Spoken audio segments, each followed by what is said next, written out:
അസ്സലാമു അലൈക്കും.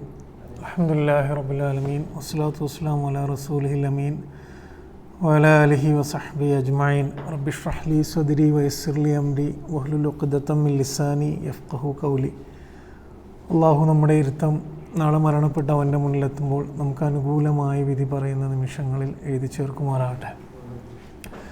നമ്മൾ സൂറ ഹഷറാണ് പഠിച്ചുകൊണ്ടിരിക്കുന്നത്. അപ്പോൾ ഞാൻ കഴിഞ്ഞ ക്ലാസ്സിൽ പറഞ്ഞ പോലെ ഈ സൂറത്തിൻ്റെ ഒരു പ്രധാന വിഷയം എന്ന് പറയുന്നത് അള്ളാഹുവിൻ്റെ നിയന്ത്രണത്തിലാണ് പ്രപഞ്ചം മുഴുവൻ ചലിച്ചുകൊണ്ടിരിക്കുന്നത് എന്നുള്ളത്. അതുകൊണ്ട് തന്നെ മനുഷ്യർ അവർ ബുദ്ധിപരമായ നിലപാട് എന്ന് പറയുന്നത് അള്ളാഹുവിനെ അനുസരിക്കുക എന്നുള്ളതാണ്. അത് കഴിഞ്ഞിട്ട് സൂറത്ത് വിശ്വാസിയുടെ സ്വഭാവം പറയുന്നു, കപട വിശ്വാസിയുടെ സ്വഭാവം പറയുന്നു. അത് കഴിഞ്ഞ ക്ലാസ്സിൽ നമ്മൾ ഒരു വിശ്വാസിക്ക് ഉണ്ടാകേണ്ടുന്ന അടിസ്ഥാന ഗുണം എന്ന് പറഞ്ഞുകൊണ്ട് സ്വയം വിലയിരുത്തലിനെ കുറിച്ച് നമ്മൾ പഠിച്ചു. ഞാൻ കഴിഞ്ഞ ക്ലാസ്സിൽ പറഞ്ഞ പോലെ കഴിഞ്ഞ ആയത്ത് 18-ാമത്തെ ആയത്ത് മുതൽ 19, 20, 21 ഈ 4 ആയത്തുകൾ വളരെ നമ്മൾ ഈ ക്ലാസ് കഴിഞ്ഞിട്ടും വളരെ ശ്രദ്ധിച്ച് പേഴ്സണലായിട്ട് തന്നെ പഠിക്കേണ്ടുന്ന 4 ആയത്തുകളാണ്. കാരണം ആ 4 ആയത്തുകൾ നമ്മളെക്കുറിച്ച് കുറേ കാര്യങ്ങൾ പറഞ്ഞു തരുന്നുണ്ട്. അതിലൊന്നായിരുന്നു കഴിഞ്ഞ ക്ലാസ്സിൽ നമ്മൾ പറഞ്ഞ പോലെ സ്വയം വിലയിരുത്തുക എന്നുള്ളത് നമ്മളെ സംബന്ധിച്ചിടത്തോളം എത്രത്തോളം പ്രധാനമുള്ളതാണ് എന്നുള്ളത്. ഇനി 19-ാമത്തെ ആയത്ത് നോക്കിയാൽ വലാ തകൂനു എന്ന് പറഞ്ഞു കഴിഞ്ഞാൽ നിങ്ങളാകരുത് കല്ലദീന അവരെ പോലെ നിസിയാൻ എന്ന് പറഞ്ഞു കഴിഞ്ഞാൽ മറക്കുക എന്നുള്ളതാണ് തഫ്സീറിലുള്ളത്. നിസ്യാൻ്റെ ശരിക്കുള്ള അർത്ഥം വിട്ടുകളയുക എന്നുള്ളതാണ്, ഒഴിവാക്കുക, വിട്ടുകളയുക എന്നാണ് അറബിയിൽ അതിൻ്റെ അർത്ഥം. അതോടൊപ്പം മറക്കുക എന്നുള്ളതും അതിൻ്റെ അർത്ഥമാണ്. അപ്പോൾ വലാ തകൂനു നിങ്ങളാകരുത് കല്ലദീന നസുല്ല അള്ളാഹുവിനെ മറന്നവരെ പോലെ നിങ്ങൾ ആകരുത്. അൻസാഹും അൻഫുസഹും എന്ന് പറഞ്ഞു കഴിഞ്ഞാൽ അള്ളാഹു എന്ത് ചെയ്യും, അവരെ തന്നെ മറന്നവരെ പോലെ ആക്കും എന്നാണ്. എന്ന് വെച്ചാൽ അള്ളാഹുവിനെ മറന്നവരെ പോലെ ആയാൽ നമ്മൾ എന്ത് ചെയ്യും, നമ്മളെ മറന്നവരെ പോലെ ആകും. വളരെ ആഴത്തിലുള്ള പ്രയോഗമാണ്, ഇസ്ലാമിൻ്റെ അടിസ്ഥാന പാഠമാണ്. ഇതറിഞ്ഞിട്ടേ ഇസ്ലാം നമുക്ക് അറിഞ്ഞു തുടങ്ങാൻ പോലും കഴിയുകയുള്ളൂ. എന്നിട്ട് അള്ളാഹു പറയുന്നത് ഉലായിക ഹുമുൽ ഫാസിഖൂൻ എന്നുള്ളത്, അവർ ഫാസിഖാണ് എന്നാണ് ഇവിടെ പ്രയോഗിക്കുന്നത്. ഖുർആനിൽ ഇങ്ങനെ കുറേ കൺസെപ്റ്റുകൾ നമ്മൾ പലപ്പോഴും എല്ലാത്തിനെയും ഒരുമിച്ചാണ് മനസ്സിലാക്കുക. ഫാസിഖ് എന്ന് പറയുന്നതും ഫുജൂർ എന്ന് പറയുന്നതും എല്ലാത്തിനെയും തെറ്റ് എന്നുള്ള ഗണത്തിലാണ് പെടുത്തുക. പക്ഷെ ഖുർആനിൽ ഓരോ പദം ഉപയോഗിക്കുന്നതും ആ തെറ്റ് എങ്ങനെ സംഭവിക്കുന്നു എന്നുള്ളതും ആ തെറ്റിൻ്റെ മെൻറ്റാലിറ്റി എന്നാണെന്നും കൂടി പറഞ്ഞു തരുന്നുണ്ട്. ഫാസിഖ് എന്ന് പറഞ്ഞു കഴിഞ്ഞാൽ, ഫിസ്ക് എന്ന് പറഞ്ഞു കഴിഞ്ഞാൽ ഒരതിരുണ്ടായിട്ട് ആ അതിരിനെ ഭേദിക്കുന്നതിനെയാണ് ഫിസ്ക് എന്ന് പറയുക. അപ്പം ഉലായിക ഹുമുൽ ഫാസിഖൂൻ, ഫാസിഖ് എന്ന് പറയുന്നത് ഖുർആനികമായിട്ട് തെറ്റുകാരനാണ്, ശരിയല്ലാത്ത നിലപാടാണ്. പക്ഷെ ആ നിലപാട് എന്താണ് എന്നും കൂടി ആ പദം പറഞ്ഞു തരുന്നത്. എന്താണ്, അള്ളാഹു ഈ ഭൂമിയിൽ പ്രപഞ്ചത്തിൽ കുറേ അതിരുകൾ വെച്ചിട്ടുണ്ട്, ആ അതിരുകളെ ഭേദിക്കുന്ന സ്വഭാവത്തിനെയാണ് ഫാസിഖ് എന്ന് പറയുക. ഇനി 20-ാമത്തെ ആയത്ത് നോക്കിയാൽ ലാ യസ്തവി ഒരുപോലെയല്ല, ലാ യസ്തവി സവ ഒരുപോലെയല്ല, അസ്ഹാബുൻ നാർ നരകാവകാശികളും അസ്ഹാബുൽ ജന്ന സ്വർഗാവകാശികളും രണ്ടുപേരും എന്തല്ല, ഒരേപോലെയല്ല. അസ്ഹാബുൽ ജന്നത്തി ഹുമുൽ ഫായിസൂൻ. എന്താണ് വ്യത്യാസം? അസ്ഹാബുൽ ജന്നത്തി നിങ്ങൾ അസ്ഹാബുൽ ജന്നത്തി സ്വർഗാവകാശികൾ ആരാണ്? ഹുമുൽ ഫായിസൂൻ. ഫായിസ് എന്ന് പറഞ്ഞാൽ ഫൗസ് എന്ന പദത്തിൽ നിന്നാണ് വരുന്നത്. ഖുർആനിൽ ഫതഹ് എന്നുള്ളതും വിജയമാണ്, ഫൗസ് എന്നുള്ളതും വിജയമാണ്. ഫതഹ് എന്ന് നിങ്ങൾ ഖുർആനിൽ നോക്കിയാൽ അധികവും അല്ലെങ്കിൽ ഭൂരിപക്ഷവും ഈ ഭൂമിയിലെ വിജയത്തിന് വേണ്ടിയിട്ടാണ് ഉപയോഗിച്ചിട്ടുള്ളത്. ഫൗസ് എന്നത് നിങ്ങൾ നോക്കിയാൽ അധികവും ഭൂരിപക്ഷവും പരലോക വിജയത്തിനാണ് ഉപയോഗിച്ചിട്ടുള്ളത്. ഫൗസ് എന്നുള്ള വാക്കിൻ്റെ അർത്ഥം വലിയൊരു അപകടത്തിൽ നിന്നും രക്ഷപ്പെടുക എന്നുള്ളതാണ് ഫൗസിൻ്റെ അർത്ഥം. എന്ന് പറഞ്ഞാൽ വലിയൊരു അപകടത്തിൽ നിന്നും രക്ഷപ്പെട്ട് ഒരു വിജയം, രക്ഷ നേടുന്നതിനെയാണ് ഫൗസ് എന്ന് പറയുന്നത്. അതിന് കുറേ അർത്ഥങ്ങളുണ്ട്. അപ്പോൾ ഈ 2 ആയത്തുകളും ഇത് ഖുർആൻ നമുക്ക് മനസ്സിലാക്കുന്നതിൻ്റെയും ഒരു വിഷയമുണ്ട്. ഖുർആൻ നമ്മൾ സാധാരണ പറയുന്ന ഒരു ശൈലിയിലല്ല പറഞ്ഞു പോകുന്നത്. ഇപ്പോൾ ഈ 2 ആയത്ത് പെട്ടെന്ന് വായിച്ചു കഴിഞ്ഞാൽ പ്രത്യേകിച്ചൊരു റിലേഷൻ നമുക്ക് ഫീൽ ചെയ്യില്ല. കാരണം ആദ്യം പറയുന്നത് എന്താണ്, നിങ്ങൾ എന്ത് ചെയ്യരുത്, അള്ളാഹനെ മറന്നവരെ പോലെ ആകരുത്. രണ്ടാമത് അതിൻ്റെ ചേർത്ത് പറയുന്നത് അള്ളാഹനെ മറന്നാൽ നിങ്ങൾ മറന്നവരെ പോലെ ആകും. അതൊക്കെ. രണ്ടാമത് എന്താ പറയുന്നത്, അസ്ഹാബുൽ ജന്നത്തും അസ്ഹാബുൽ നാരും ഒരേപോലെയല്ല എന്നാണ് പറയുന്നത്. രണ്ടും രണ്ട് കാര്യങ്ങളായിട്ടാണ് തോന്നുന്നത്. പക്ഷെ ഖുർആൻ അള്ളാഹു നമുക്ക് പറഞ്ഞു തരുന്ന പാഠങ്ങളുടെ യുക്തി മനസ്സിലാകാൻ ആയത്തുകൾ തമ്മിൽ നമ്മൾ ബന്ധിപ്പിച്ച് ചിന്തിക്കുകയാണ് വേണ്ടത്. കഴിഞ്ഞ ആയത്തിൽ സ്വയം വിചാരണയായിരുന്നു. ഈ രണ്ടായത്ത് പറയുന്നത് എന്തിനാണ് നമ്മൾ സ്വയം വിചാരണ ചെയ്യുന്നത് എന്നാണ്. എന്തിനാണ് സ്വയം വിചാരണ ചെയ്യുന്നതെന്ന് പറഞ്ഞാൽ അതിൻ്റെ കോർ ലക്ഷ്യങ്ങളിലൊന്ന് അള്ളാഹുവിനെ മറക്കാതിരിക്കുക എന്നുള്ളതാണ്. സ്വയം വിചാരണ ചെയ്യുന്നതിലൂടെ ഉണ്ടാവേണ്ടുന്ന റിസൾട്ട് എന്താണ്? അള്ളാഹുവിൻ്റെ ഓർമ്മ നമ്മളിൽ നിലനിൽക്കുക എന്നുള്ളതാണ്. ഈ ആയത്തിന് രണ്ട് വിഷയങ്ങളുണ്ട്. രണ്ടും പ്രധാനപ്പെട്ട വിഷയമാണ്. ഒരു വിഷയം നമ്മൾ എപ്പോഴും ചർച്ച ചെയ്യുന്നതാണ്, ഒരു വിഷയം നമ്മൾ വളരെ കുറച്ച് ചർച്ച ചെയ്യുന്നതാണ്. ഒന്നാമത്തെ വിഷയം നമ്മുടെ അസ്തിത്വമാണ്, നമ്മുടെ ഐഡൻറ്റിറ്റി, നമ്മുടെ എസൻസ്, നമ്മൾ ആരാണ് എന്നതാണ് ഒന്നാമത്തെ വിഷയം. ഇതാണ് നമ്മൾ അധികം ചർച്ച ചെയ്യാത്ത വിഷയം. രണ്ടാമത്തെ വിഷയം വിക്റാണ്, അള്ളാഹനെ മറന്നു പോകാതിരിക്കുക എന്ന് പറയുന്നതിൻ്റെ നേരെ ഓപ്പോസിറ്റ് അള്ളാഹനെ ഓർക്കുക എന്നുള്ളതാണ്. ഇത് നമ്മൾ ധാരാളമായി കേൾക്കുന്നതും ചർച്ച ചെയ്യുന്നതുമാണ്. പക്ഷെ നമ്മൾക്ക് അതിൻ്റെ ഗൗരവം മനസ്സിലായിട്ടില്ല എന്നുള്ളത് നമുക്ക് മൊത്തത്തിൽ നമ്മളെ ജീവിതം നോക്കിയാൽ മനസ്സിലാവും. നമുക്ക് ഓരോ വിഷയമായിട്ട് എടുത്തു കഴിഞ്ഞാൽ ഒന്നാമത്തെ വിഷയം നമ്മുടെ അസ്തിത്വമാണ്. അത് ഈ ആയത്തിൽ പറയുന്നത് അള്ളാഹുവിനെ മറന്നാൽ നമ്മളെ മറന്നവരെ പോലെയാകും എന്ന പ്രയോഗത്തിലാണ്. ഇതിൽ തരുന്നൊരു പാഠം, പിന്നെ അള്ളാഹിൻ്റെ ഓർമ്മയില്ലെങ്കിൽ ഇത് ഏറ്റവും പ്രാക്ടിക്കലായിട്ട് നമുക്ക് എങ്ങനെ മനസ്സിലാക്കാൻ കഴിയും, അത്രയും പ്രാക്ടിക്കലായിട്ട് നമ്മളിതിനെ കുറിച്ച് ആലോചിക്കണം. അള്ളാഹിൻ്റെ ഓർമ്മ നമ്മളിലില്ലെങ്കിൽ നമ്മളില്ല എന്നാണ് അള്ളാഹു പറയുന്നത്. നമ്മളെന്ന അസ്തിത്വത്തിന് വിലയില്ല, പ്രസക്തിയില്ല. നമ്മളുണ്ടാവും, നമ്മൾ ജീവിക്കുന്നുണ്ടാവും. അള്ളാഹുവിൻ്റെ ഓർമ്മ നമ്മളിലില്ലെങ്കിൽ നമ്മളില്ല എന്നാണ് അള്ളാഹു ഇവിടെ പറയുന്നത്. ഇത് ഇസ്ലാമിൻ്റെ ഞാൻ പറഞ്ഞ പോലെ തുടക്ക ലെസണാണ്. പ്രവാചകൻ സല്ലല്ലാഹു അലൈഹി വസല്ലം ഒരു ഹദീസിൽ പറയുന്നത് അള്ളാഹിനെ ഓർക്കുന്നവരും ഓർക്കാത്തവരും ജീവിക്കുന്നവരും മരിച്ചവരും പോലെയാണ് എന്നാണ്. അപ്പം ഇതിൻ്റെ ആ അർത്ഥം കൃത്യമായി മനസ്സിലാക്കിയ ഒരു പ്രവാചകൻ്റെ വർത്തമാനമാണ് അത് എന്നുള്ളത്. ഇസ്ലാമിൻ്റെ അടിസ്ഥാന പാഠം ഇത് ശ്രദ്ധിച്ച് മനസ്സിലാക്കിയാൽ അള്ളാഹ് മാത്രമാണ് യാഥാർത്ഥ്യം. അള്ളാഹ് മാത്രമാണ് യാഥാർത്ഥ്യം എന്ന് പറഞ്ഞാൽ എന്താണ്? യാഥാർത്ഥ്യമല്ലാത്തതൊക്കെ ഫേക്കാണ്, മിഥ്യയാണ്. അതായത് ശരിക്കും റിയാലിറ്റി ഇല്ലാത്ത കാര്യങ്ങളാണ്. അള്ളാഹു മാത്രമാണ് ഇവിടെ യാഥാർത്ഥ്യം. ബാക്കി എല്ലാത്തിനും റിലേറ്റീവ് എക്സിസ്റ്റൻസ് മാത്രമേ ഉള്ളൂ. എന്ന് പറഞ്ഞാൽ എന്താണ്? അള്ളാഹ് ഉള്ളത് കൊണ്ടും അള്ളാഹ് തന്നതുകൊണ്ടും അള്ളാഹിൻ്റെ നിയന്ത്രണത്തിലുമായ എക്സിസ്റ്റൻസ് മാത്രമേ ബാക്കി എല്ലാത്തിനും. ഇത് വലിയ പാഠമാണ്. അതുപോലെ തന്നെ പിന്നെ അവൻ കാരണമാണ് നമ്മളെല്ലാം ഉണ്ടായത്. ഇത് ഇസ്ലാമിൻ്റെ അടിസ്ഥാന പാഠം. ഇമാം ഗസാലി നമുക്ക് ഖുർആനിലെ ഏറ്റവും സുന്ദരമായ ആയത്തുകളിൽ ഒന്നാണ് നൂറുൻ അലാ നൂർ എന്ന് പറഞ്ഞിട്ട് അവസാനം സൂറത്തു നൂറിലെ ആയത്ത്. നമ്മൾ വെളിച്ചത്തിന് മേൽ വെളിച്ചം എന്ന്, അതിന് കുറേ വിശദീകരണങ്ങൾ നമുക്ക് കാണാൻ പറ്റും. എന്താണത് എന്ന് നമുക്ക് കുറേ ആലോചിച്ചാലേ മനസ്സിലാവുള്ളൂ ആ ആയത്ത്. അതിന് ഇമാം ഗസാലിൻ്റെ മിഷ്കാത്തുൽ അൻവർ എന്ന് പറഞ്ഞിട്ടൊരു ഗ്രന്ഥമുണ്ട്. ഇതിനെ എക്സ്പ്ലെയിൻ ചെയ്തുകൊണ്ട് അദ്ദേഹം പറഞ്ഞു, വളരെ സുന്ദരമായി നമ്മൾ നിർബന്ധമായും വായിക്കേണ്ടെന്ന് വളരെ ചെറിയ അതർ ബുക്ക് ഇറക്കിയിട്ടുണ്ട്. അതിൻ്റെ ഇംഗ്ലീഷാണ് ഉള്ളത്. അതിൽ അദ്ദേഹം എന്താണിത് എന്ന് വിശദീകരിക്കുന്നുണ്ട്. കുറേ സയൻറ്റിഫിക്കായിട്ട് പറഞ്ഞു പോയിട്ടാണ് അത് അദ്ദേഹം വിശദീകരിക്കുന്നത്. അതിൽ അദ്ദേഹം ആദ്യം പറയുന്നത് വെളിച്ചത്തെക്കുറിച്ചാണ്.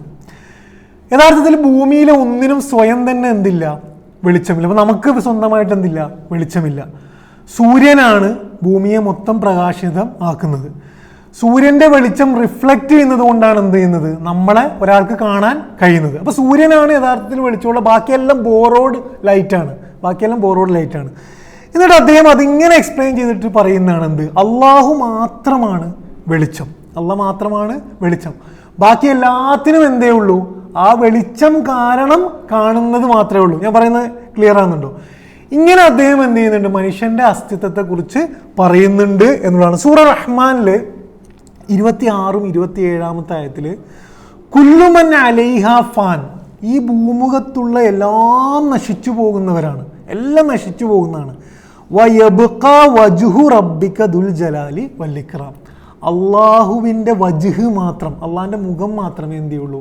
നിലനിൽക്കുകയുള്ളൂ എന്നുള്ളതാണ്. ബാക്കിയെല്ലാം നമ്മളെ തന്നെ നോക്കിയാൽ നമുക്കറിയാം. നമ്മൾ ഇങ്ങനെ നിരന്തരം പ്രായമായി പോയിക്കൊണ്ടേയിരിക്കുകയാണ്. ഒരു മരം ഇങ്ങനെ വന്നിട്ട് നിരന്തരം അത് നാശത്തിലേക്ക് പോയിക്കൊണ്ടേയിരിക്കുകയാണ്.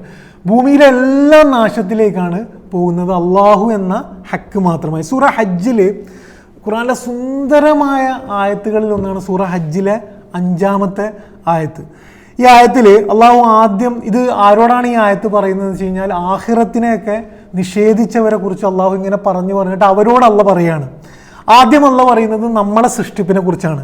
തീർച്ചയായും നാമാണ് നിങ്ങളെ മണ്ണിൽ നിന്നും പിന്നീട് ബീജത്തിൽ നിന്നും പിന്നീട് ഭ്രൂണത്തിൽ നിന്നൊക്കെ പറഞ്ഞിട്ട് നമ്മളെ സൃഷ്ടിപ്പിന്റെ ഓരോ ഘട്ടം പറഞ്ഞു തരാണ്. എന്ന് പറഞ്ഞാൽ ആരോടാ പറയുന്നത്? അള്ളാനെ തന്നെ നിഷേധിക്കുന്നവരോട്. അവരോട് ആദ്യം പറയുന്നത് എന്താണ്? നമ്മൾ ഉണ്ടായിരുന്നിട്ടേ ഇല്ല, നമ്മളിങ്ങനെ ഓരോ സ്റ്റേജ് ബൈ സ്റ്റേജ് ആയിട്ട് നമ്മൾ ഉണ്ടാക്കിയതാരാണ്? അള്ളാഹു ആണ് എന്ന് പറയുന്നു. എന്നിട്ട് അതിൻ്റെ അവസാനം അള്ളാഹു പറയുന്നത്, പിന്നീട് നിങ്ങളെ നാം ശിശുക്കളായി പുറത്തുകൊണ്ട് അനന്തരം നിങ്ങളുടെ പൂർണ്ണ ശക്തി പ്രാപിക്കുന്നവരെ. എന്നിട്ട് അള്ളാഹു പറയുന്നത് വയസ്സാകുന്നതിനാണ്. എല്ലാ അറിവും നഷ്ടപ്പെട്ട് എല്ലാ ശക്തിയും നഷ്ടപ്പെടുന്നതിനെ കുറിച്ച് അള്ളാഹുവോടെ പറയുന്നത്. നമ്മളെല്ലാം എന്ത് ചെയ്യുന്നു? അള്ളാഹിൻ്റെ നിയന്ത്രണത്തിലാണ്. എന്നിട്ട് അള്ളാഹു മഴയുടെ ഉദാഹരണം പറഞ്ഞു. ഇതാണ് ഞാൻ പറഞ്ഞ ഏറ്റവും സൗന്ദര്യം. വതറൽ അർള ഹാമിദത്തൻ. നിങ്ങളിങ്ങനെ നോക്കിയാൽ ഭൂമി ഭയങ്കര വരണ്ടിരിക്കുന്നതായിട്ട് കാണാം. ചില സമയത്ത് മഴയൊന്നും ഇല്ലാത്തപ്പം ഭൂമി വരണ്ടിരിക്കുന്നതായിട്ട് കാണാം. ഫഇദാ അൻസൽനാ അലൈഹൽ മാ, ഞാൻ എന്ത് ചെയ്യുന്നു? അതിന്മേൽ നാം വെള്ളം ചൊരിഞ്ഞാൽ. ഓരോ പ്രയോഗവും ഭൂമി വരണ്ടതായിട്ട് ഇരിക്കുന്നത് കാണാം. അതിന്മേൽ നാം വെള്ളം ചൊരിഞ്ഞാൽ. ഇനിയുള്ള പ്രയോഗം ഇഹ്തസത് വറബത് വ അംബതത്. അത് ഇളകുകയും, ഓരോ ചെറിയ മൂവ്മെൻ്റാണ്. ഭൂമി എന്ത് ചെയ്യും? മഴ ഇങ്ങനെ വന്നു വീഴുമ്പം ഇളകും, പിന്നൊന്ന് വികസിക്കും. എന്നിട്ട് കൗതുകമുള്ള എല്ലാ ചെടികളും അത് മുളപ്പിക്കുകയും ചെയ്യും. നിങ്ങൾ ഖുർആനിലെ സൗന്ദര്യം നോക്കുക. ആദ്യം പറയുന്നത് എന്താണ്? നമ്മളെ സൃഷ്ടിപ്പിന്റെ സ്റ്റേജുകളാണ്. അത് അള്ളാഹു ആണ് നമ്മൾ അങ്ങനെ ആക്കിയെന്ന് പറഞ്ഞതിന് ശേഷം അള്ളാഹ് പറയുന്നു ഭൂമി വരണ്ടതായിരുന്നു, അതിന് ജീവൻ ഉണ്ടായിരുന്നില്ല. അള്ളാഹു മുകളിൽ നിന്നും ഒരിറ്റ് വെള്ളം അതിൽ വീണപ്പോൾ അതൊന്ന് ഇളകി, അതെന്ത് ചെയ്തു? അതിൻ്റെ ഉള്ളിൽ നിന്ന് ഒരു ജീവൻ പുറപ്പെടുവിച്ചു. എന്നിട്ട് അള്ളാഹു പറയുന്നു ദാലിക, ഇതെന്തുകൊണ്ടാണെന്ന് കരുതിയാൽ ബി അന്നല്ലാഹ ഹുവൽ ഹക്ക്, അവൻ മാത്രമാണ് എന്ത്? ഹക്ക്. അവൻ മാത്രമാണ് ഹക്ക്. വ അന്നഹു യുഹീൽ മൗത, അവനാണ് എന്ത് ചെയ്യുന്നത്? മരിച്ചവരെ, മൃദുവായവരെ, ജീവനില്ലാത്തതിന് ജീവൻ കൊടുക്കുന്ന ആരാണ്? അള്ളാഹു ആണ് എന്ന് പറയുന്നതായിട്ട് കാണാൻ പറ്റും. ഇതേപോലെ തന്നെ ഖുർആനിൽ നിങ്ങൾ നോക്കിക്കഴിഞ്ഞാൽ അന്ധതയെക്കുറിച്ച് പറയുന്നുണ്ട്. ബ്ലൈൻഡ്. ആരാണ് അന്ധൻ എന്ന് പറയുന്നത്? നമ്മളൊരു കണ്ണില്ലാത്ത ആളെ കുറിച്ചല്ല ഖുർആൻ അന്ധന എന്ന് പറയുന്നത്. കണ്ണുള്ള ആൾക്കാരെ കുറിച്ച് തന്നെ അള്ളാഹ് എന്ത് പറയുന്നുണ്ട്? അന്ധത പറയുന്നുണ്ട്. ആരാണ് അന്ധൻ? യഥാർത്ഥ വെളിച്ചം കാണാത്ത എല്ലാവരെയും ഖുർആൻ പറയുന്നത് അന്ധതയാണ്. ബാക്കിയെല്ലാം എന്താണ്? ഖുർആന് ഡാർക്ക്നെസ് പറയുന്നുണ്ട്, ഇരുട്ട്. ആ ഇരുട്ട് എന്തല്ല? നമ്മൾ ഈ സ്വിച്ച് ഓഫാക്കി കഴിഞ്ഞാലുള്ള ഇരുട്ടിനെ കുറിച്ചല്ല പറയുന്നത്. നമ്മൾ വെളിച്ചത്തിലായിരിക്കെ തന്നെ ഇരുട്ടിലായിരിക്കും. എപ്പോഴാണ്? അള്ളാഹിൻ്റെ വെളിച്ചം നമുക്ക് കാണാൻ കഴിയാത്ത. അപ്പം ഇത് ക്ലിയർ ആണ്. ഇത് പിന്നെ അത്രയും കൃത്യമായിട്ട് അള്ളാഹ് പറയുന്നത് നമ്മൾ ഉണ്ടാകുന്നതും നമ്മുടെ അസ്തിത്വവും ഒക്കെ അള്ളാഹ് ഉള്ളത് കൊണ്ടാണ്, അള്ളാഹ് തന്നതുകൊണ്ടാണ്. രണ്ടാമത് അള്ളാഹിൻ്റെ മാർഗം തിരിച്ചറിയുമ്പോഴാണ് നമുക്ക് കാഴ്ച വരുന്നതും നമ്മൾ വെളിച്ചത്തിലാകുന്നതും എന്ന് പറയുന്നത് അതുകൊണ്ടാണ്. സൂറ അൻആമിൽ ഇതേപോലെ അള്ളാഹു ഒരു ഉദാഹരണം പറയുന്നുണ്ട്. വമൻ കാന മൈത്തൻ, ഒരുവന് നാം ജീവനില്ലാത്ത അവസ്ഥയിൽ ജീവൻ നൽകി. ഇത് പ്രവാചകൻ സല്ലല്ലാഹു അലൈഹി വസല്ലമയും പ്രവാചകനെ കുറിച്ചാണ് പറയുന്നത്. വമൻ കാന മൈത്തൻ, മരിച്ചവനായിരുന്നു. ഫഅഹ്യൈനാഹു ഫജഅൽനാ ലഹു നൂറൻ, അവന് ഞാൻ എന്ത് ചെയ്തു? വെളിച്ചം നൽകി. ഒരാൾ മരിച്ചു കിടക്കുകയായിരുന്നു, അവന് ജീവൻ നൽകി, എന്നിട്ട് അതിൻ്റെ കൂടെ വെളിച്ചം നൽകി. അപ്പോൾ വെളിച്ചം എന്താണ്? ഇസ്ലാമാണ്, സന്മാർഗമാണ്. യംഷി ബിഹി ഫിന്നാസി, അവൻ എന്ത് ചെയ്യുന്നു? ജനങ്ങൾക്കിടയിൽ ആ വെളിച്ചവും കൊണ്ട് നടക്കുന്നു. കമൻ മസലഹു, അവനെ പോലെയാണോ? ഫിൽ ഉലുമാത്തി ലൈസ ബിഖാരിജിൻ മിൻഹ, ഇരുട്ടിലായിപ്പോയവനും ഇരുട്ടിൽ നിന്ന് ഒരിക്കലും പുറത്തു വരാത്തവനും അവനെ പോലെയാണോ എന്ന് ചോദിക്കുന്നത് വളരെ കൃത്യമായിട്ട് അള്ളാഹു ഇതിനെക്കുറിച്ചാണ് പറയുന്നത് എന്ന് കാണാൻ പറ്റും. ഇനി പിന്നെ ഇതേപോലെ തന്നെ സൂറ അൻഫാലില് പ്രവാചകൻ സല്ലല്ലാഹു അലൈഹി വസല്ലമ പിന്നെ ഇസ്ലാമിൻ്റെ മാർഗത്തിൽ ത്യാഗം ചെയ്യാൻ വേണ്ടി വിളിക്കുന്നതിനെ കുറിച്ച് പറയുന്നത് ഇദാ ദആക്കും ലിമാ യുഹീക്കും എന്നാണ്. പ്രവാചകൻ നിങ്ങൾക്ക് ജീവൻ നൽകുന്നതിലേക്ക് വിളിക്കുമ്പോൾ നിങ്ങൾ എന്ത് ചെയ്യുക? പ്രവാചകന് മറുപടി കൊടുക്കുക എന്ന് പറയുന്നതൊക്കെ ഇതിൻ്റെ ഭാഗമാണ്. ഇത് വളരെ പ്രധാനമാണ്. കാരണം തുടക്കം ശരിയായിട്ടില്ലെങ്കിൽ ബാക്കിയെല്ലാം എന്തായിരിക്കും? നമ്മൾ തുടങ്ങുന്ന പോയിന്റ് ശരിയായിട്ടില്ലെങ്കിൽ ബാക്കിയെല്ലാം തെറ്റായിരിക്കും. തുടങ്ങുന്ന പോയിന്റ് എന്തായിരിക്കണം? അള്ളാഹ് മാത്രമേ ഹക്കുള്ളൂ, നമുക്ക് നമ്മുടെ അസ്തിത്വം അള്ളാഹ് തരുന്നതാണ് എന്ന ചിന്തയിൽ നിന്ന് തുടങ്ങുന്നതും തുടങ്ങാത്തതും രണ്ടും രണ്ടാണ്. ഇതിൽ പിന്നെ നിങ്ങൾ ഭൗതികമായ കാഴ്ചപ്പാടുകൾ നോക്കിക്കഴിഞ്ഞാൽ കുറേ ഫിലോസഫികൾ നിങ്ങൾക്ക് കാണാൻ പറ്റും. ഇതല്ലാത്ത അള്ളാഹു ആണ് യഥാർത്ഥ അസ്തിത്വം എന്ന് അംഗീകരിക്കാത്ത കുറേ കാണാൻ പറ്റും. ഒരു ഉദാഹരണം മാത്രം പറയാം. ഈ എക്സിസ്റ്റൻഷ്യലിസം എന്ന് പറഞ്ഞിട്ട് ഒരു ഫിലോസഫി ഉണ്ട്. നമ്മൾ 19-ാം നൂറ്റാണ്ടിലൊക്കെ ലോകത്ത് വന്നതാണ്. അസ്തിത്വവാദം എന്ന് വേണമെങ്കിൽ മലയാളത്തിൽ പറയാം. ഈ നീഷെ, അതേപോലെ തന്നെ ദസ്തവേസ്കിൻ്റെയൊക്കെ നോവലിൽ അദ്ദേഹമൊക്കെ ഈ എക്സിസ്റ്റൻഷ്യലിസ്റ്റ്, ഇതിന് കുറേ പോസിറ്റീവ് സൈഡ് ഉണ്ട് കേട്ടോ, ഇതിൻ്റെ കുറേ ചിന്തകളുണ്ട്. ഞാനതിൻ്റെ നെഗറ്റീവ് മാത്രമാണ് പറയുന്നത്.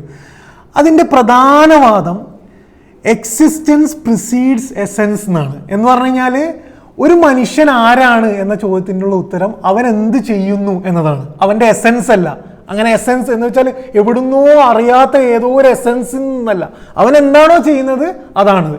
ഇതിലെ നേരെ വിപരീതമാണ് ഖുർആൻ പറയുന്നത്. ഖുർആൻ വിപരീതമല്ല പറയുന്നത്, മനുഷ്യൻ എന്താണോ ചെയ്യുന്നത് അതാണ് നമ്മൾ. ഇപ്പം ഞാൻ ആരാണെന്ന് ചോദിച്ചു കഴിഞ്ഞാൽ ഞാൻ ഇന്നത് ചെയ്യുന്നു എന്നതൊക്കെ തന്നെയാണ് എന്നെ ഡിഫൈൻ ചെയ്യുന്നത്, അതിൽ യാതൊരു സംശയമില്ല. പക്ഷെ എസെൻസ് ആണ് പ്രധാനം.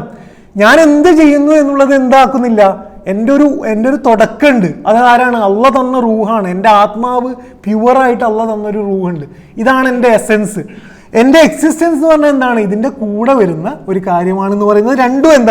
രണ്ടാണ്. അതാണ് ഫിത്രത്ത് അല്ലാഹ് എന്നൊക്കെ ഖുർആനിൽ പറയുന്നത്. എന്താണ് ഫിത്രത്ത് അല്ലാഹ്? ഫിത്രത്ത് അല്ലാഹയെ കുറിച്ച് പ്രവാചകൻ സല്ലല്ലാഹു അലൈഹി വസല്ലം പറയുന്നത് എല്ലാ മനുഷ്യരും ജനിക്കുന്നത് എങ്ങനെയാണ്? നിഷ്കളങ്കരായിട്ടാണ് എന്ന് പറയുന്നത് എസെൻസ് ആണ്. ഈ എസെൻസ് അറിയാതെ ഒരു കുറ്റവാളിയെ നമ്മൾ അനലൈസ് ചെയ്താൽ എന്താ സംഭവിക്കുക? അയാൾ എന്താണ് എന്നതിൻ്റെ ഉത്തരം അയാളുടെ പ്രവർത്തനം മാത്രമാകുമ്പം അയാൾക്ക് ഒരു തിരിച്ചുപോക്കിന് സാധ്യത ഉണ്ടാവില്ല. എസെൻസ് നിഷ്കളങ്കമാണ്, അള്ളാഹുവിൽ നിന്നാണ്. അതിലേക്ക് നമുക്ക് എപ്പോഴും തിരിച്ചു പോകാൻ കഴിയും.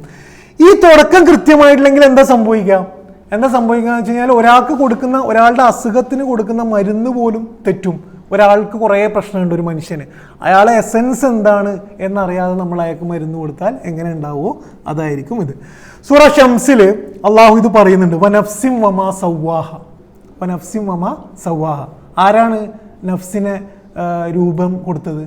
അള്ളാഹുവാണ്. അതാണ് എസെൻസ്. എന്നിട്ട് അതേ അള്ളാഹു പറയുന്നു ഫഅൽഹമഹ ഫുജൂറഹ വതഖ്വാഹ. ആ നഫ്സിന് 2 ക്യാരക്ടർ ഉണ്ട്. ഒന്നെന്താണ്? തെറ്റിലേക്ക് പോകാനുള്ള ക്യാരക്ടറുണ്ട്, വതഖ്വാഹ ശരിയിലേക്ക് അള്ളാഹുവിൽ ഉറച്ചു നിൽക്കാനുള്ള ക്യാരക്ടർ. ഇതാണ് നമ്മുടെ എസെൻസ്. ഖദ് അഫ്ലഹ മൻ സക്കാഹ. നമുക്ക് എപ്പോഴും എന്ത് ചെയ്യാൻ പറ്റും? ഈ നഫ്സിനെ സംസ്കരിച്ചിട്ട് അതിൻ്റെ ആ തുടക്കത്തിൽ അള്ളാഹു എത്ര ബ്യൂട്ടിഫുൾ ആയിട്ടാണ് ഉണ്ടാക്കിയത് അതിലേക്ക് പോകാൻ കഴിയും. വഖദ് ഖാബ മൻ ദസ്സാഹ. ഒരാൾ തെറ്റിലേക്ക് പോകുന്നത് ഇതിൽ നിന്നുള്ളൊരു ഡീവിയേഷനാണ്, ഈ നിഷ്കളങ്കതയിൽ നിന്നും പോകണം. അതായത് രണ്ട് തോട്ടാണ്. ഈ ഒരു കൃത്യത നമുക്കില്ലെങ്കിൽ നമുക്ക് എന്ത് ചെയ്യൂല, ഈ കാര്യം മനസ്സിലാവുകയില്ല. ഇതാണ് ഒന്നാമത്തെ വിഷയം. അതിനെക്കുറിച്ചാണ് ഈ ആയത്ത് പറയുന്നത്. അള്ളാനെ നമ്മൾ മറന്നാൽ, അള്ളാന്റെ ഓർമ്മയില്ലാത്ത ഒരു ചിന്താ പ്രോസസ്സാണ് നിങ്ങൾക്ക് എവിടെ ഉള്ളതെങ്കിലും. നിങ്ങൾ ജോലിയിൽ പോവുകയാണ്, ജോലിയിൽ പോയിട്ട് ജോലിയെക്കുറിച്ച് ആലോചിക്കുകയാണ്. ആ ജോലിയുടെ ആലോചനയിൽ അള്ളാഹു ഇല്ലെങ്കിൽ ആ മൊത്തം ആലോചന തെറ്റും. ഞാനാണ് ആ ജോലി നേടിയത്, ഈ ശമ്പളം കൊണ്ട് എനിക്ക് ജീവിക്കാൻ കഴിയുള്ളൂ, ഇന്ന ആളെ ഒന്ന് പറ്റിച്ചു കഴിഞ്ഞാൽ ഇതൊക്കെ മൊത്തം തെറ്റും. നമുക്ക് അള്ളയാണ് ഇത് തന്നത് എന്ന ഓർമ്മയിലുള്ള നമ്മുടെ ഫുൾ ആറ്റിറ്റ്യൂഡ് എന്ത് ചെയ്യും? നമ്മളെ മാറും എന്നുള്ളതാണ്. അപ്പോൾ ഓരോ സ്ഥലത്തും അള്ളാന്റെ ചിന്ത, അള്ളാഹുവിൻ്റെ ഓർമ്മ ഇല്ലെങ്കിൽ നമ്മളില്ല എന്ന ഖുർആന്റെ പ്രയോഗം അത്രത്തോളം പ്രധാനമാണ്. ഇതാണ് ഒന്നാമത്തെ വിഷയം. രണ്ടാമത്തെ വിഷയം, ഇതിൽ വേറൊരു കാര്യമുള്ളതെന്ന് വെച്ച് കഴിഞ്ഞാൽ, നിങ്ങൾ ശ്രദ്ധിച്ചു കഴിഞ്ഞാൽ അള്ളാന്റെ ഓർമ്മയല്ലാത്ത എല്ലാ ഓർമ്മകളും നമ്മളെ ഇവിടെ ഒട്ടി നിർത്തുന്ന ഓർമ്മകളാണ്. അള്ളാഹുവിൻ്റെ ഓർമ്മ മാത്രമേ നമ്മളെ ഈ ഭൂമിയിൽ നിന്നും മുകളിലേക്ക് ഒരു വലിക്കാനുള്ള ഓർമ്മ അള്ളാഹ്. നിങ്ങൾ ആലോചിച്ച് നോക്കുക, എങ്ങനെ ആലോചിച്ചാലും നമ്മുടെ ബാക്കിയെല്ലാം നമ്മൾ കാണുന്ന പരസ്യങ്ങൾ, നമ്മൾ ആൾക്കാരോട് സംസാരിക്കുന്നത്, നമ്മുടെ കുടുംബം, നമ്മുടെ സമ്പത്ത്, എല്ലാത്തിനെ കുറിച്ചും ചിന്തിച്ചാൽ ഇതിൻ്റെ എല്ലാ ഓർമ്മയും നമ്മളെ താഴത്തേക്ക് പിടിച്ചു നിർത്തുകയാണ് ചെയ്യുന്നത്. അള്ളാന്റെ ഓർമ്മ മാത്രമേ നമ്മൾ എന്ത് ചെയ്യുള്ളൂ, ഒരു പുൾ ഫോഴ്സ് ഉണ്ടാവുള്ളൂ മുകളിലേക്ക്. നമ്മൾ ഇനിയും വേറെ എവിടെയോ പോകേണ്ടവരാണ് എന്ന ചിന്ത ഉണ്ടാക്കുന്നത് അതുമാത്രമാണ്. അതുകൊണ്ടുകൂടി അള്ളാന്റെ ഓർമ്മയെ എന്തുള്ളൂ, നമുക്ക് അസ്തിത്വം തരുന്നുള്ളൂ എന്നുള്ളതാണ്. രണ്ടാമത്തെ വിഷയം, അള്ളാനെ മറക്കാതിരിക്കുക എന്നുള്ളതാണ്. അതാണ് ആയത്തിൽ തുടക്കത്തിൽ എന്താ പറയുന്നത്? വലാ തകൂനു കല്ലദീന നസുല്ല, നിങ്ങൾ എന്ത് ചെയ്യരുത്, അള്ളാഹനെ മറക്കരുത്. അപ്പോൾ കഴിഞ്ഞ ആയത്തിലും നമ്മൾ സ്വയം വിചാരണ ചെയ്യണം എന്നത് ബേസിക് പാഠമായി പഠിപ്പിച്ചു. ഈ ആയത്തിൽ അള്ളാഹു പറയുന്നത് അള്ളാഹനെ മറക്കാതിരിക്കുക. ആദ്യം പറഞ്ഞത് ഇതിൻ്റെ യുക്തിയാണ്, അള്ളാഹനെ മറക്കാതിരിക്കണം. എന്തുകൊണ്ട്? കാരണം അള്ളാഹനെ മറന്നു കഴിഞ്ഞാൽ നമ്മൾ തന്നെ ഇല്ല എന്നുള്ളത് അള്ളാഹനെ മറക്കാതിരിക്കാനുള്ള ഇതാണ്. വിശ്വാസിയുടെ ഏറ്റവും അടിസ്ഥാന പണി എന്ന് പറയുന്നത്, നമ്മുടെ ഏറ്റവും അടിസ്ഥാന പണി എന്ന് പറഞ്ഞാൽ നമുക്ക് കിട്ടുന്ന 24 മണിക്കൂറിൽ മാക്സിമം ടൈമും ഈ ഓർമ്മ നമ്മളിൽ നിലനിർത്തുക എന്നുള്ളതാണ്. ഈ ഓർമ്മ ഉണ്ടോ എന്ന് അറിയാനാണ് നമ്മൾ എന്ത് ചെയ്യുന്നത്, നമ്മളെ വിചാരണ നടത്തുന്നത്. ഈ ആയത്തിൻ്റെ പ്രയോഗങ്ങൾ ഞാൻ മുന്നേയും പറഞ്ഞതുപോലെ ഖുർആൻ്റെ വാക്കുകളാണ് ഖുർആൻ്റെ പാഠങ്ങൾ നമുക്ക് തരുന്നത്. വാക്കുകൾ ശ്രദ്ധിച്ചിട്ടില്ലെങ്കിൽ നമുക്ക് ഖുർആൻ തരുന്ന വ്യത്യസ്തമായൊരു പാഠം മനസ്സിലാവില്ല. ഈ ആയത്തിൻ്റെ പ്രയോഗം അള്ളാഹ് നമ്മളോട് ഓർക്കാനല്ല പറയുന്നത്, മറക്കാതിരിക്കാനാണ് പറയുന്നത്. രണ്ടും രണ്ടാണ്. ഓർക്കാൻ വേറെ ആയത്തുകളിൽ പറയുന്നുണ്ട്, ദിക്റുള്ള എന്ന് വേറെ ആയത്തിൽ പറയുന്നുണ്ട്. ഇവിടെ എന്താ പറയുന്നത്? മറക്കാതിരിക്കാനാണ് പറയുന്നത്. രണ്ടും രണ്ടാണ്. നമ്മളോട് ഒരാളൊരു കാര്യം ചെയ്യാൻ പറയുന്നത് ഒരു അഡീഷണൽ കാര്യമാണ് പറയുന്നത്. ഒരു കാര്യം ചെയ്യരുത് എന്ന് പറയുന്നത് നമ്മൾ ഓൾറെഡി ആ തെറ്റ് ചെയ്യുന്നുണ്ട്. നമ്മൾ ആ തെറ്റിനെ ബോധ്യപ്പെടുത്താൻ വേണ്ടിയിട്ടാണ്, നമ്മളിൽ ഒരു കുറവിനെ ചൂണ്ടിക്കാട്ടാൻ വേണ്ടിയിട്ടാണ് അത് പറയുന്നത്. ഒരു ഗൗരവം അതിൽ തരാൻ വേണ്ടിയിട്ടാണ് അത് പറയുന്നത്. അള്ളാഹു പറയുന്നത് എന്താണ്? നിങ്ങൾ മറക്കരുത് എന്നാണ്, ഓർക്കാനല്ല മറക്കരുത് എന്ന് ആണ് പറയുന്നത്. അപ്പം നമുക്കും ആരോടാ പറയുന്നത്? ഇത് ആരോടാ പറയുന്നത്? വിശ്വാസികളോടാണ് പറയുന്നത്, ആരോടോ അല്ല പറയുന്നത്. അല്ല, യാ അയ്യുഹല്ലദീന ആമനു എന്നാണ്. നമുക്കിങ്ങനെ ആകാൻ കഴിയും, അള്ളാഹനെ ഓർക്കാതെ നമുക്ക് ജീവിക്കാൻ കഴിയും. അതുകൊണ്ട് നമ്മളെ ഗൗരവം ഇതാക്കാൻ വേണ്ടിയിട്ടാണ് അള്ളാഹു മറക്കരുത് എന്ന് പറയുന്നത്. ദിക്റിനെ കുറിച്ച് നമ്മൾ ആലോചിക്കുമ്പം നമ്മൾ പിന്നെ വലിയൊരു പ്രശ്നം എന്താണെന്ന് വെച്ച് കഴിഞ്ഞാൽ, നേരത്തെ പറഞ്ഞ പോലെ എല്ലാ പ്രസംഗങ്ങളിലും എല്ലാ ഹുത്തുബകളിലും നിരന്തരം മദ്രസകളിലും നമ്മൾ പഠിച്ചുകൊണ്ടിരിക്കുന്ന ഒരു പോയിന്റ് ആയിരിക്കും ദിക്ർ. നമ്മൾ കേട്ടുകൊണ്ടിരിക്കുന്ന ഒരു സാധനമായിരിക്കും ദിക്ർ. പക്ഷെ ദിക്റിൻ്റെ ഗൗരവം എത്രത്തോളമാണ് എന്നുള്ളത് നമ്മൾ മനസ്സിലാക്കാറില്ല. പലപ്പോഴും ദിക്ർ എന്ന് പറയുമ്പം നമുക്ക് ഓർമ്മ വരുന്ന കുറേ കാര്യങ്ങളുണ്ട്. ഇപ്പം 33 പ്രാവശ്യം സുബ്ഹാനല്ലാഹ് പറയുക എന്നത് നമുക്ക് ഓർമ്മ വരുന്നൊരു സാധനമാണ്. ഒരു ദിക്ർ മറ്റേ തസ്ബീഹ് മാല അത് നമുക്ക് ഓർമ്മ വരുന്നൊരു സാധനമാണ്. ഇങ്ങനെ കുറച്ച് കാരണങ്ങളാണ്. പക്ഷെ ഖുർആൻ പറയുന്ന ദിക്ർ ഇതൊക്കെയാണ്, പക്ഷെ ഇതല്ല. ഇതിനേക്കാൾ വലിയൊരു സാധനത്തെക്കുറിച്ചാണ് ഖുർആൻ പറയുന്നത്. ഈ ആയത്ത് തന്നെ പറയുന്നത് എന്താണ്? നമുക്ക് വളരെ ഗൗരവത്തിൽ നമ്മുടെ എല്ലാ ദിവസവും എല്ലാ നിമിഷവും നമ്മളിൽ നടക്കേണ്ടുന്ന ഒരു സാധനത്തിനെ കുറിച്ചാണ് അള്ളാഹ് പറയുന്നത്. അത്രയും വലിയൊരു കാര്യമാണ് അള്ളാഹു ദിക്റിൻ്റെ കാര്യമായിട്ട് പറയുന്നത്. എന്തുകൊണ്ടാണ് അള്ളാഹു ദിക്ർ ചെയ്യണം എന്ന് പറയുന്നത്? ആലോചിച്ചാൽ നമുക്ക് കൃത്യമായിട്ട് മനസ്സിലാവും. ദിക്ർ എന്താണ്? ഓർക്കലാണ്. എന്തുകൊണ്ടാണെന്ന് വെച്ച് കഴിഞ്ഞാൽ നമുക്ക് കാണാൻ കഴിയാത്തതാണ് ഇസ്ലാമിൻ്റെ അടിസ്ഥാനങ്ങൾ, ബേസിക് കാര്യങ്ങൾ. ഈമാൻ കാര്യങ്ങളിലെ 6 കാര്യം എടുത്താലും നമുക്ക് കാണാൻ കഴിയാത്തതാണ്. കാണാൻ കഴിയുന്ന ചുറ്റുമുള്ള കുറേ കാര്യങ്ങളുണ്ട്. നമ്മളിപ്പോൾ പുറത്തു പോയി കഴിഞ്ഞാൽ കാറ് കാണുന്നു, റോഡ് കാണുന്നു, വീട് കാണുന്നു, എല്ലാം കാണുന്നു. ഈ കാണുന്ന കാര്യങ്ങളിലാണ് നമ്മുടെ മൈൻഡ് ഫോക്കസ് ചെയ്യുക. പക്ഷെ നമ്മുടെ മൈൻഡ് ഫോക്കസ് ചെയ്യേണ്ടത് എവിടെയാണ് എന്ന് വെച്ചാൽ, നമ്മൾ വിജയിക്കണമെങ്കിൽ ഫോക്കസ് ചെയ്യേണ്ടത് എവിടെയാണ്? കാണാൻ കഴിയാത്ത അള്ളാഹുവിലാണ്.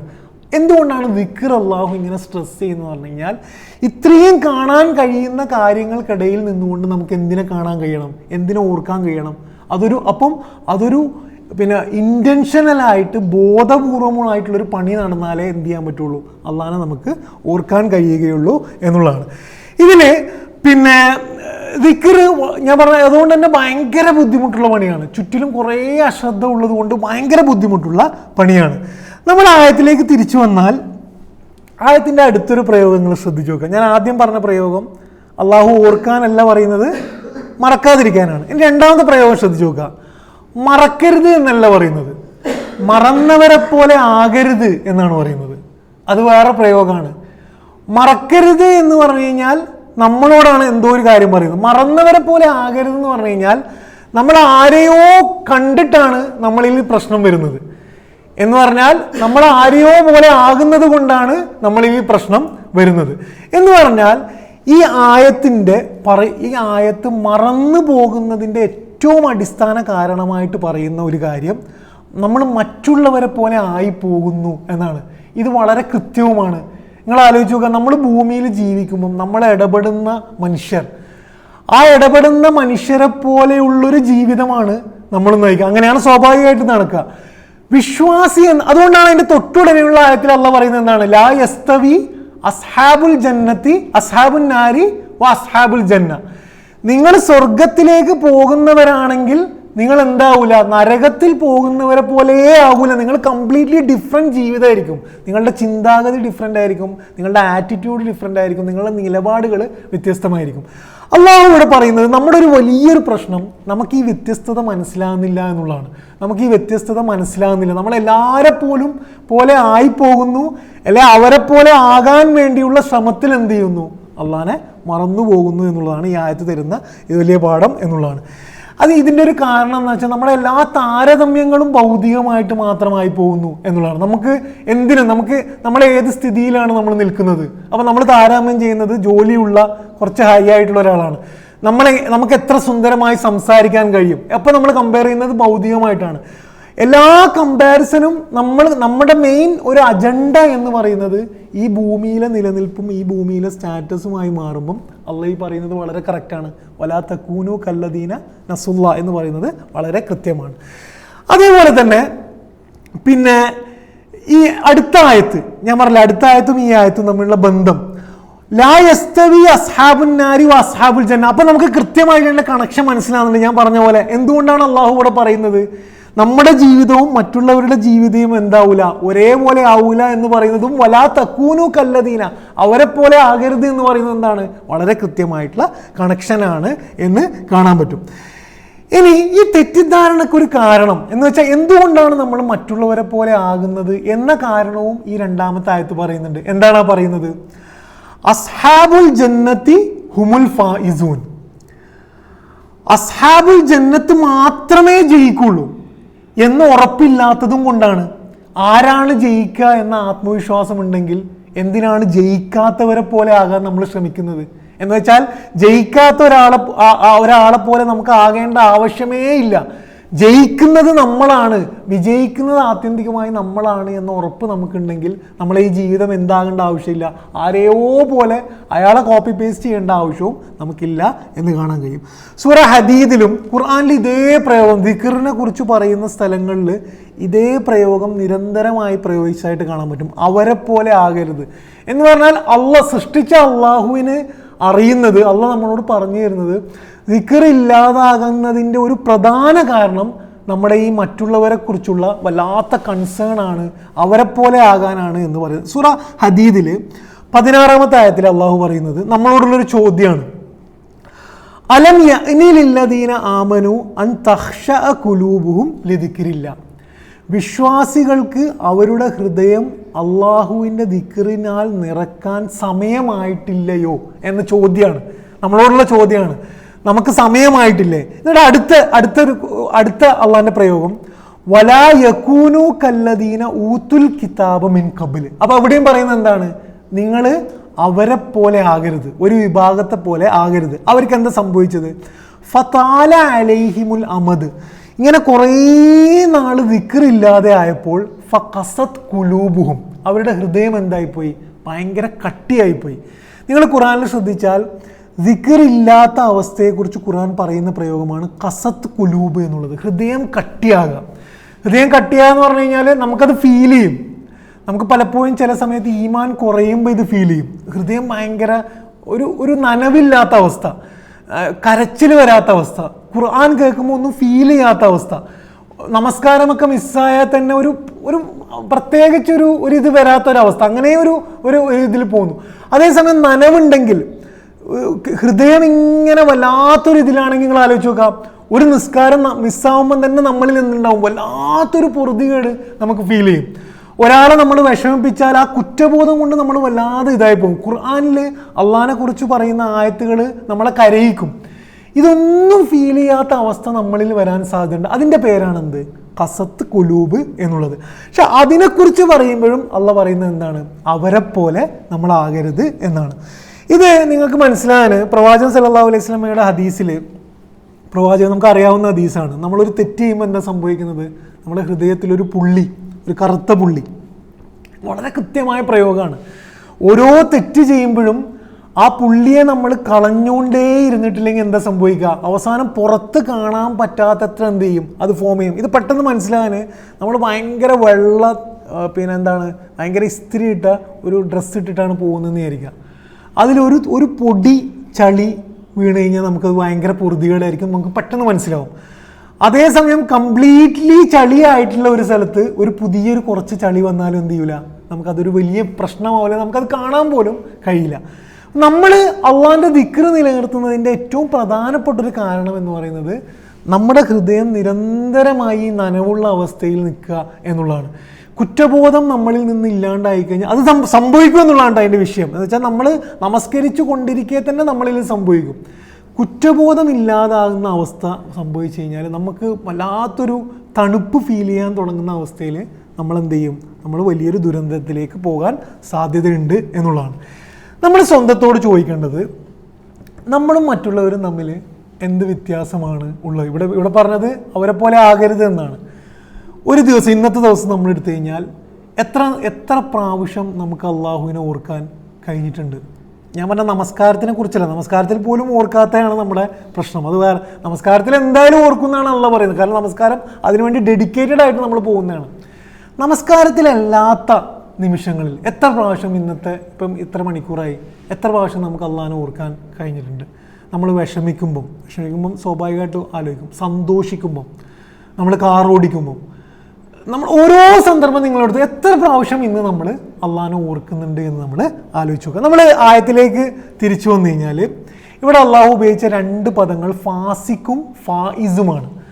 ദിക്ർ ഇല്ലാത്തവനെ അള്ള പറയുന്നത് ഫാസിക്കാണ്. അവൻ എന്താ ചെയ്യുക? അതിര് കടക്കാനാണ് ശ്രമിക്കുക. വളരെ കൃത്യമാണ്.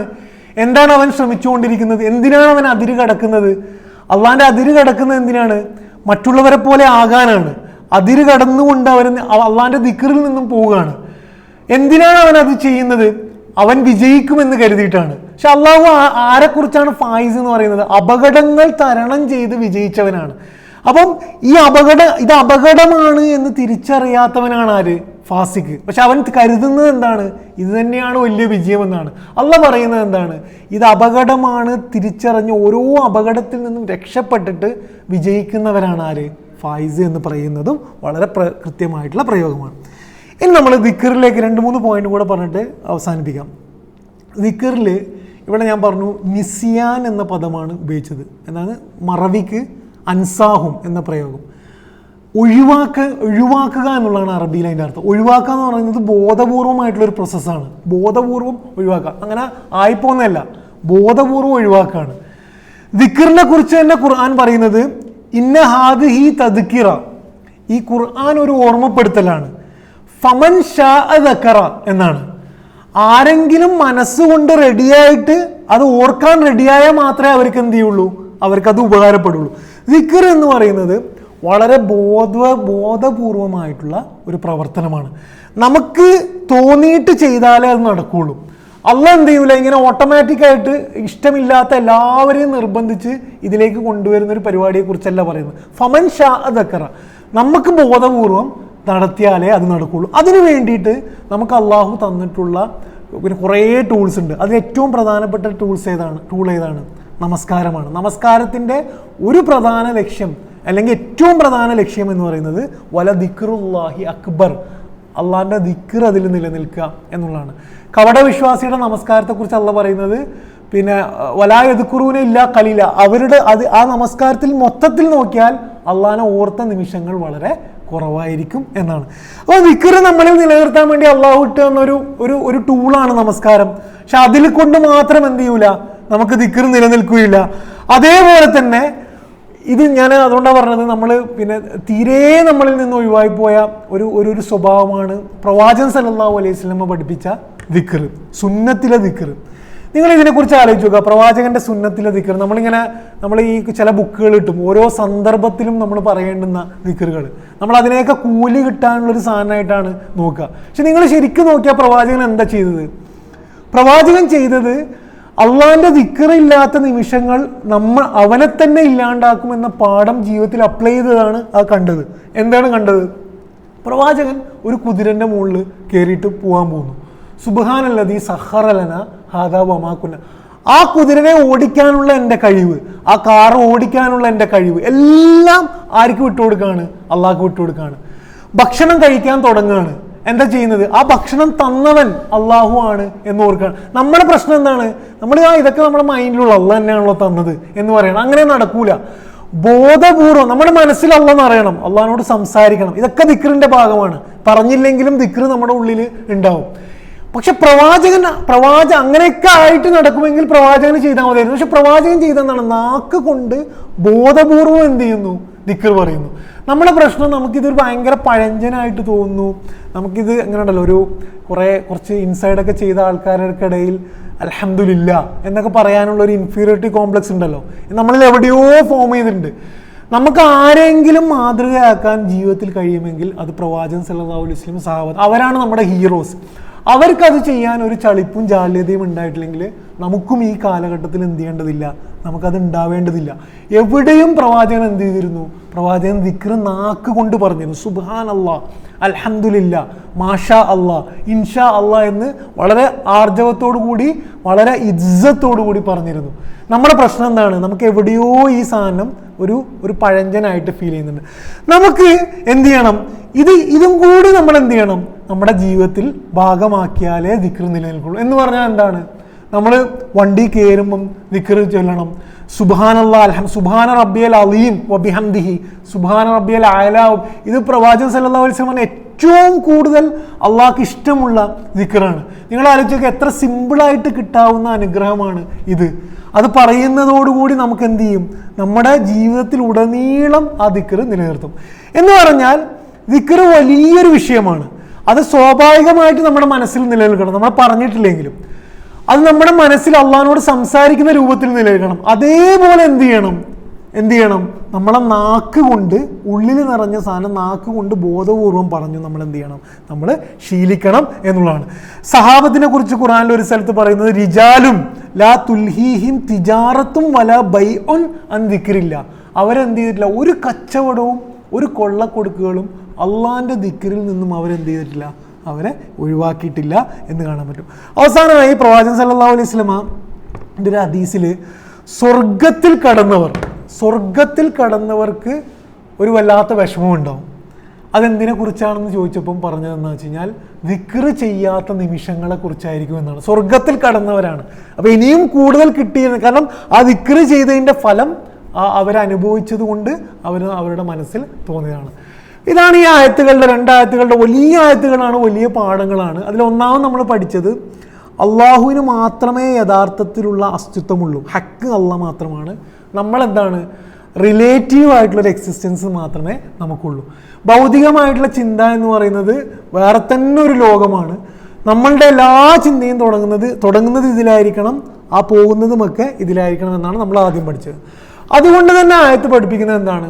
അള്ളാഹിൻ്റെ ഓർമ്മയില്ലാത്ത നിമിഷം എന്ന് പറയുന്നത് നമ്മളില്ലാത്ത നിമിഷം പോലെ ആണ് എന്ന് നമ്മൾ പഠിച്ചു. അത് കഴിഞ്ഞ് നമ്മൾ ദിക്റിനെ കുറിച്ച് പഠിച്ചു. ദിക്ർ നിലനിർത്തേണ്ടതാണ്, ദിക്ർ നിരന്തരമായി നിലനിൽക്കേണ്ടതാണ് എന്ന് പഠിച്ചു. അതിൻ്റെ ഒരു വളരെ പ്രധാനപ്പെട്ട ഒരു പ്രശ്നമായിട്ട് ഈ ആയത്ത് പഠിപ്പിക്കുന്നത് എന്താണ്? നമുക്ക് ദിക്ർ ഇല്ലാത്തതിൻ്റെ കാരണം നമ്മൾ ലോകത്തിൽ നമുക്ക് വ്യത്യസ്തത ഉണ്ട് എന്ന് നമ്മൾ മനസ്സിലാക്കുന്നില്ല. നമ്മൾ മറ്റുള്ളവരെ പോലെ ആയി പോകുന്നു എന്നതാണ് ഈ ആയത്ത് പഠിപ്പിക്കുന്നത്. അതേപോലെ തന്നെ ദിക്റിൻ്റെ ഏറ്റവും വലിയൊരു ടൂളാണെന്ത്? നമസ്കാരം എന്ന് നമ്മൾ പഠിച്ചു. പക്ഷെ നമസ്കാരം മാത്രം കൊണ്ട് നമ്മളിൽ ദിക്ർ നിലനിൽക്കില്ല. പ്രവാചകൻ സല്ലല്ലാഹു അലൈഹി വസല്ലമയുടെ സുന്നത്ത്, ആ സുന്നത്ത് നാക്ക് കൊണ്ട് തന്നെ ദിക്ർ പറയുന്നതിൻ്റെ ഇതാണ്. നിങ്ങളൊരു ചന്ദ്രനെ കാണുമ്പം, ഒരു പൂവിനെ കാണുമ്പോൾ സുബ്ഹാനല്ലാഹ്, അൽഹംദുലില്ലാ, മാഷാ അല്ലാഹ് എന്നൊക്കെ പറഞ്ഞ് പഠിക്കുക എന്നുള്ളത് ഇതിൻ്റെ ഭാഗമാണ്. അള്ളാഹു നമ്മളെയൊക്കെ അനുഗ്രഹിക്കുമാറാകട്ടെ. പടച്ചവൻ നമ്മളിൽ ദിക്ർ നിലനിർത്തി തരുമാറാകട്ടെ. അവനെ മറക്കുന്നവരിൽ അള്ളാഹു നമ്മളെ പെടുത്താതിരിക്കുമാറാകട്ടെ. അള്ളാഹു ഗസയിലെ ജനങ്ങൾക്ക് സമാധാനവും സഹായവും അള്ളാഹു നൽകുമാറാകട്ടെ. അവർക്ക് ആർജവത്തോടുകൂടി ഉറച്ചു നിൽക്കാനുള്ള ഈമാൻ അള്ളാഹു കൊടുക്കുമാറാകട്ടെ. റബ്ബനാ തഖബ്ബൽ മിന്നാ ഇന്നക അൻത സമീഉൽ അലീം വതുബ് അലൈനാ ഇന്നക അൻത തവ്വാബുർ റഹീം. ആമീൻ ആമീൻ ബിറഹ്മതിക യാ അർഹമർ റഹീമീൻ. അസ്സലാമു അലൈക്കും വറഹ്മത്തുള്ളാഹി.